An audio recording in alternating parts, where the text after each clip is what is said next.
वर्तमान की दुनिया के दोस्तों नमस्कार, मैं अखिलेश कुमार। अब हम बात करेंगे यूपीएससी सीएसई 2020 सामान्य अध्ययन प्रश्न पत्र के सवाल संख्या 9 की। प्रश्न संख्या 9 कहती है, कोविड-19 महामारी ने भारत में वर्ग असमानताओं एवं गरीबी को गति दी है। टिप्पणी करें।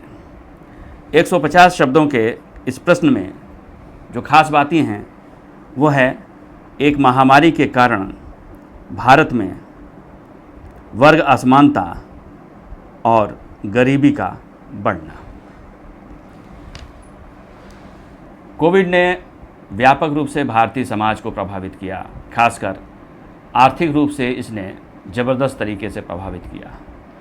बड़े पैमाने पर निम्न वर्गीय यानी मज़दूरों की, श्रमिकों की, किसानों की मजदूरी इस महामारी ने ज़बरदस्त तरीके से प्रभावित किए।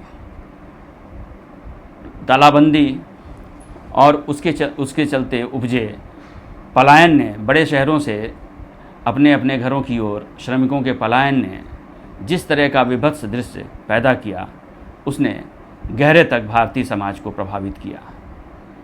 करीब 1.5 करोड़ लोग इस महामारी के कारण आर्थिक रूप से परेशान हुए, जिसमें इस देश का मध्य वर्ग भी शामिल था।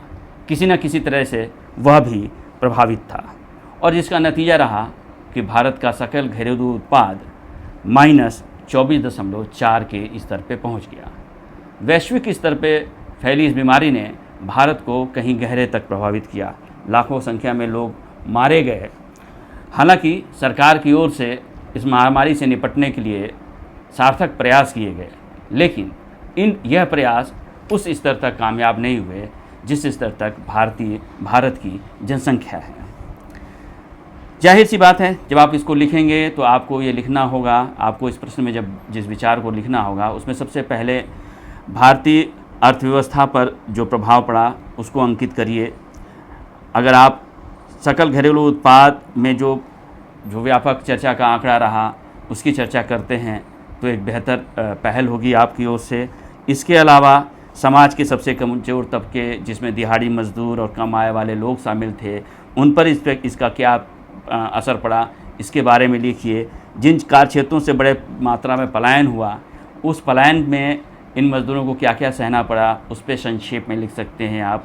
जो कार्य क्षेत्र बंद हुए इस पलायन के चलते या महामारी के चलते, तालाबंदी के चलते, वो कार्य क्षेत्र किस तरह से प्रभावित हुए, उस पर भी आप संक्षेप में टिप्पणी लिख सकते हैं। आप यह भी व्यक्त कर सकते हैं कि इस महामारी के दौरान गरीबी के रेखा के नीचे रहने वालों लोगों की संख्या करीब दोगुनी हो गई।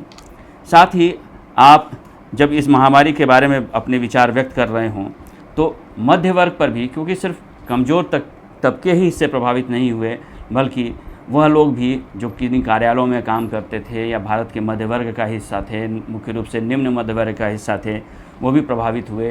क्योंकि तालाबंदी के चलते, काम करने की स्थितियों के ख़त्म होने के चलते उद्योगों में बड़े पैमाने पर छटनी हुई, वेतन में कटौती हुई। इन वेतन में कटौती और छटनी का प्रभाव ये हुआ कि लोगों का जो उनका मासिक खर्च का जो बजट था वह बहुत बुरी तरह से बिगड़ गया और इसने मध्य वर्ग की संख्या में भी बहुत बड़ी कटौती कर दी। आप इस बात को भी अगर मेंशन कर सकें तो बहुत अच्छी बात होगी। और चूँकि आय कम हुई तो लोगों की खरीद करने की ताकत कम हुई। खरीद सकने की ताकत कम होने से औद्योगिक क्षेत्र में औद्योगिक क्षेत्र जो है वो मंदी का शिकार हुआ। इसको भी आप व्यक्त करें और एक अनुमान जो निकाला गया मोटा मोटी, आप उसको भी व्यक्त कर सकते हैं, उसको भी लिख सकते हैं कि लोगों की व्यक्तिगत आय में 40% तक की गिरावट आई।